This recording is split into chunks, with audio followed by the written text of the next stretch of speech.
Hey everybody, this is JT with Center Stage Magazine, and I'm sitting here at Thunder in the Valley 2018 with Jasmine Cain, Nashville native Jasmine Cain, and we're going to find out some info about Jasmine and see if we can make her a little bit more famous than what she already is. So how you doing, Jasmine? Tell us about yourself. I'm actually doing great, man. We're here at Thunder in the Valley 2018. This is our 6th year of being here. We left Nashville on June 5th. We get back sometime on Monday. We'll be out for about 20-25 days. And it's been an intense but really great run. We started out driving up to Hartford, Connecticut, broke down in Jersey, caught a hitchhiked a ride to Hartford, flew out like a couple hours later to Minnesota, rented a car, drove to the gig, finished the gig, drove straight back to the airport. Got delayed like 17 flights the same day that Justify won the Triple Crown, but we got to watch that on TV at least because we had nothing else to do as we were sitting in Baltimore Airport.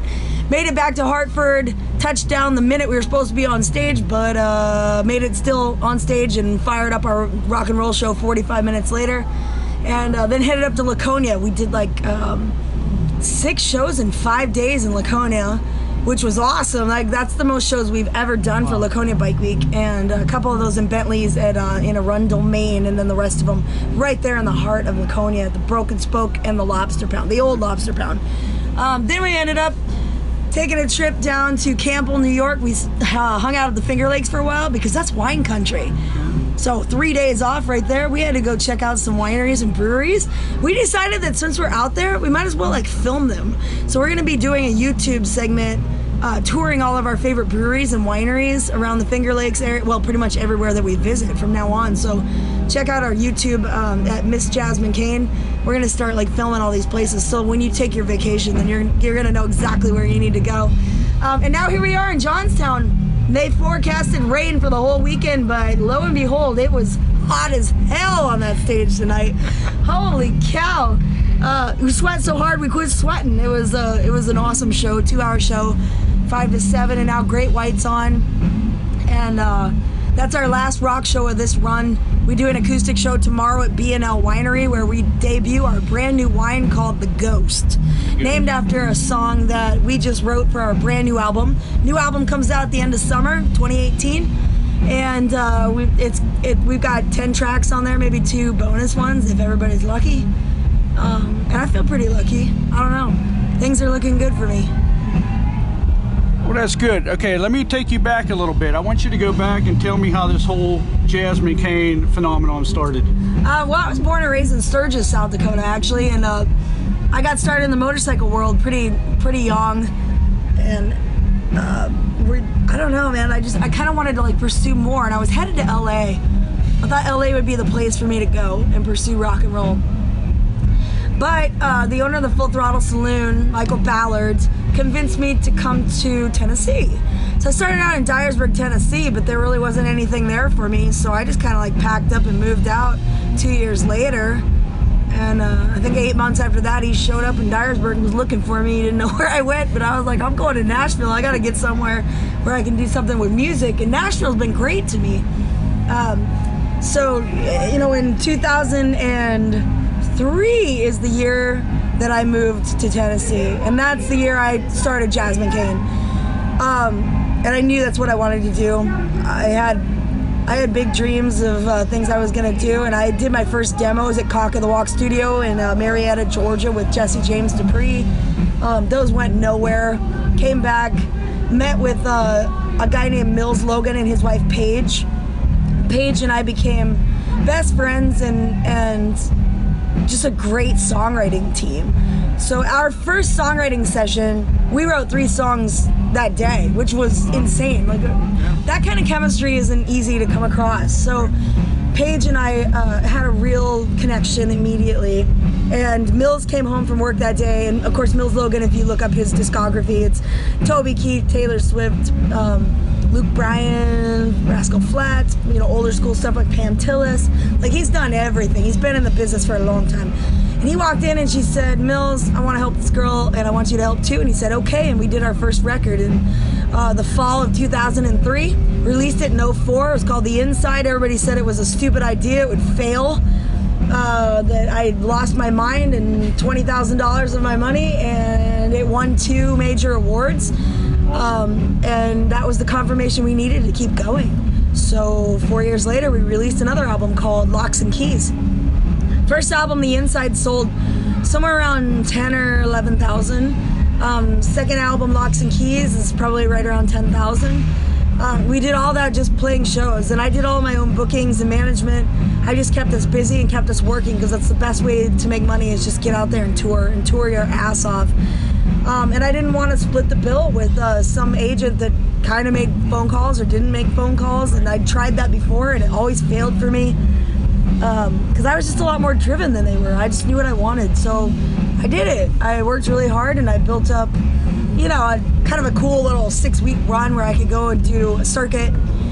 And that first album, we would stay out for 6 months at a time, come home for a week, go out for 6 months, come back for a week. It was brutal. We were on the road for like 300 some days a year. It was really brutal. These days we tour about, I think we did 150 shows last year, so we're on the road for like 250, and in my mind, that's a break. But still brutal for touring. For anybody that's toured, you know that that's an intense amount of shows. And our shows used to be like, you kind of set up a residency for a week and you'd stay there. Nowadays it's one-offs, so it's actually quite a bit more intense now than it was then. But we're still doing it. We have 6 self-released albums right now. We've sold somewhere around, I would say, 60,000 albums, just ourselves, and built ourselves from the ground up. And we are working on our 7th studio album. Still looking for a name for it. The only name I can come up with is 7, because that's what number it is. Yeah. I don't know what else to call it. I think I'm just gonna call it 7. Why overthink it? All right, don't overthink it. Band members, have you had the same band members the whole time? No, actually, I am the only constant member of this band, because when we first started out, we toured so hard and so heavy that the members just, it was hard for them to keep up. It's brutal on your body. People's lives change. They get married, they have kids, they settle down, they join other bands, they get different, you know, different like goals in life. And some of them come back later.